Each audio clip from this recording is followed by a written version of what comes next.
So I thought this would be not a challenge or just like a new experience to see if this is what I want to do.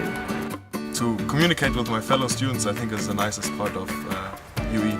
We have so much to do here, so much to experience. We have different cultures, so it's not just German culture.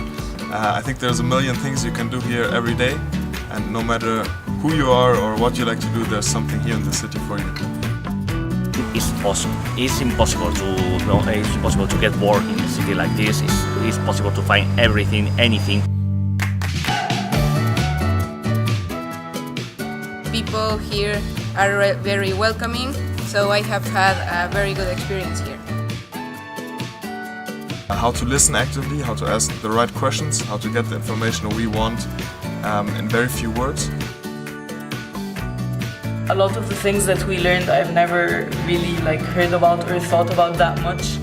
And I really would love to come back here.